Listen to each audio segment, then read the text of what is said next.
Okay, this is American Politics 101, revisiting George Washington's farewell address. America has the greatest diversity of ethnic groups on earth. There's great strength and great diversity. And the question in philosophy of politics is how do you get unity out of diversity while maintaining the diversity? So we want to maintain our great strength. The answer is the Bill of Rights should be the state religion. We should teach in grade school that the Bill of Rights, freedom of speech, freedom of assembly, freedom of the press should be taught as though it were a religion. There wasn't always a separation of church and state, and it's not always good to have a separation of church and state. To combine church and state, you'd have to combine freedom of religion and freedom of the press, so you'd have to have the Bill of Rights. And the ACLU, by the way, protects the Bill of Rights and is not a communist organization, as Bush Sr. used to imply. George Washington said the unity of government is the main pillar in the building of your real independence, of your tranquility at home, of your peace abroad, of your safety, of your prosperity, that very liberty which you so highly prize. The question is, how do you get this unity? The answer is love, or a touch, or maybe a loving touch.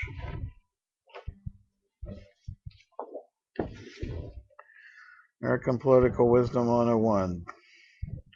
George Washington's farewell address. Let's see. Yes. Beware of party factions which fan the flames of division. The thinking man soon thinks himself through any party. So if you're thinking, keep on thinking.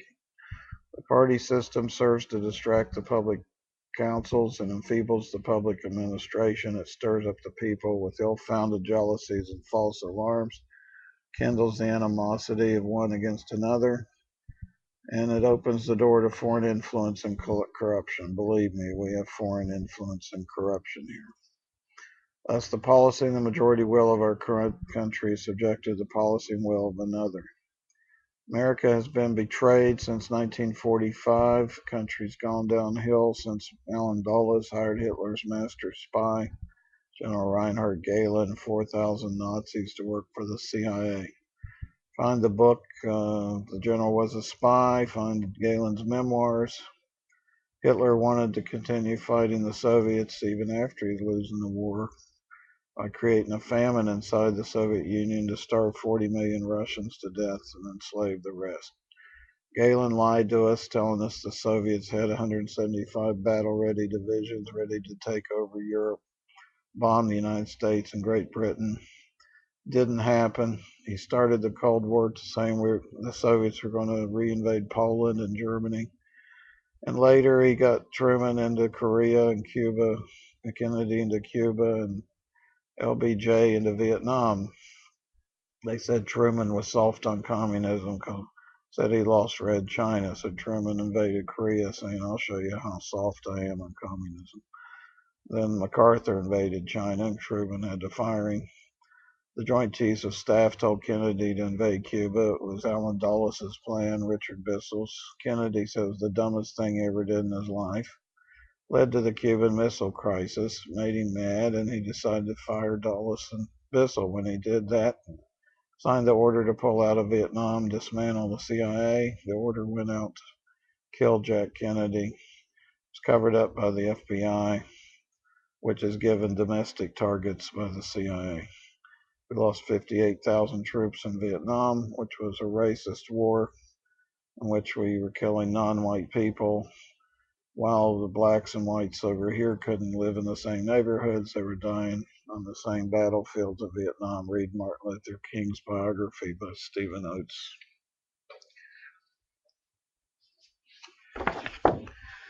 American Political Wisdom 101, following Washington's farewell advice. George Washington said we should not favor or disfavor any nation. When we favor a nation, that nation may be allied with our enemies.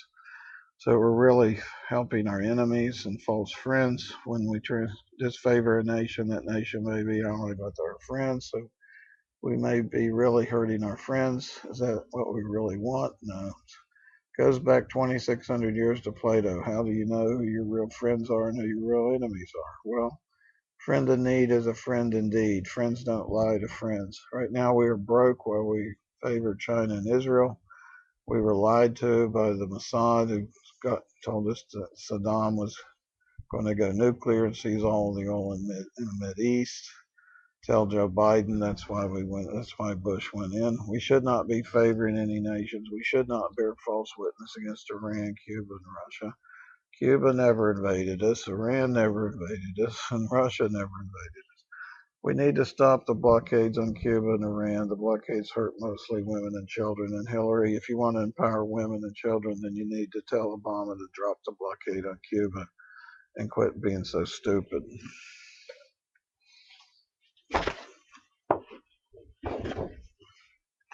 Washington warned against getting involved in foreign entanglements.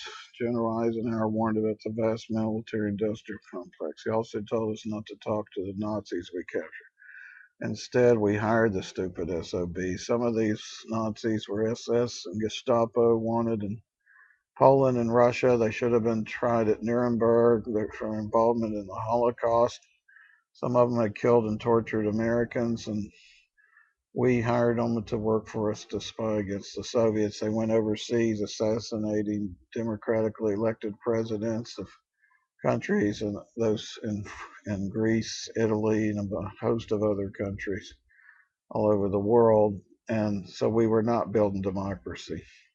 Eisenhower said we didn't need a big peacetime military budget. His budget was $50 billion a year. Now we spend $500 billion a year. Washington said we should pay down the debt in peacetime that we incurred during war. He said to use debt sparingly, not to accumulate debt. Washington said we would have to have tax revenues. We'd have to raise taxes to back up the paper money printed. When he was starting the army, he wanted to pay them paper money. Said he was going to have to tax the colonies to raise revenue to back up the money. The truth hurts, but it'll set you free. Ronald Reagan cut the tax base for 90% of the federal budget. Reagan borrowed $4 trillion in 8 years for the biggest military buildup in peacetime in world history. He quadrupled the national debt in peacetime. Carter balanced the budget all 4 years he was president. They blamed Carter for the inflation that came from Vietnam. Johnson was borrowing the money for Vietnam and 3% inflation a year. By the time Carter got in, it was 18%. It was not Carter's fault.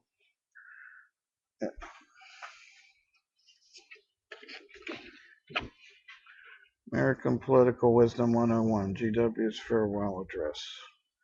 Washington warned against an overgrown military establishment which under any form of government is inauspicious to liberty, which is to be regarded as particularly hostile to Republican liberty. Thomas Jefferson defines Republican as majority, and it comes from the Latin res public, which means the common thing. Abraham Lincoln warned against the concentration of wealth in the hands of a few corporations, saying it would destroy the republic. And that's exactly what happened, folks, on Wall Street a couple of years ago with SEC letting the wolf in the chicken house.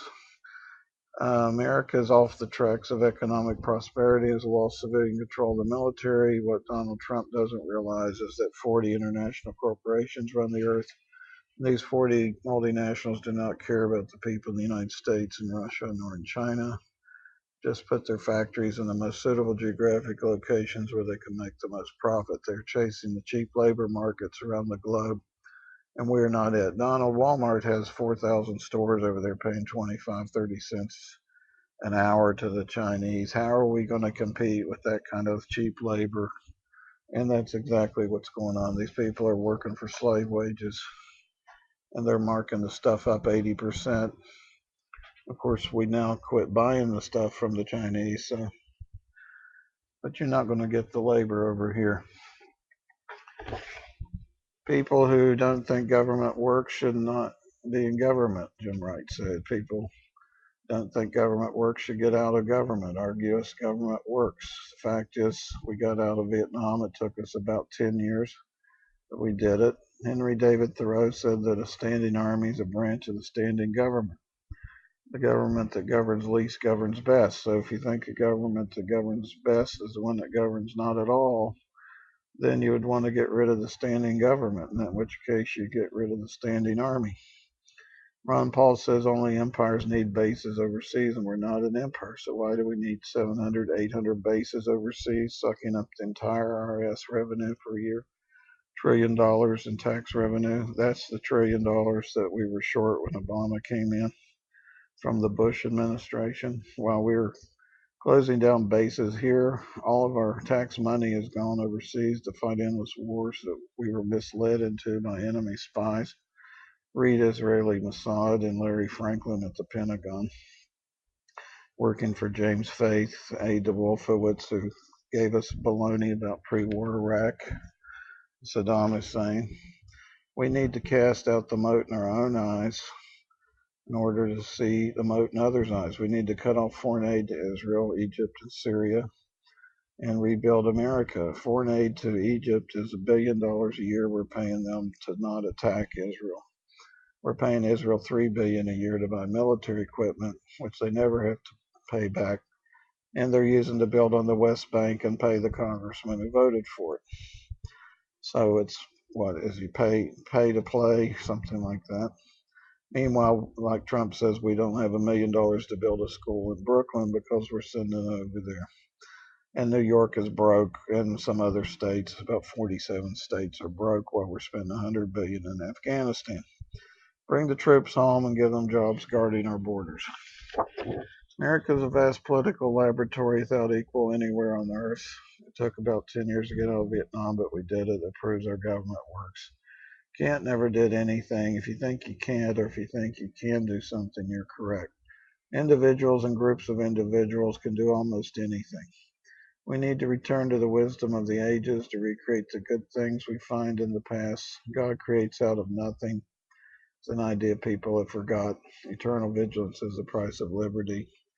We need to heed the wise words of Washington and our founding fathers. My name is Dan Russo, and I'm running for president.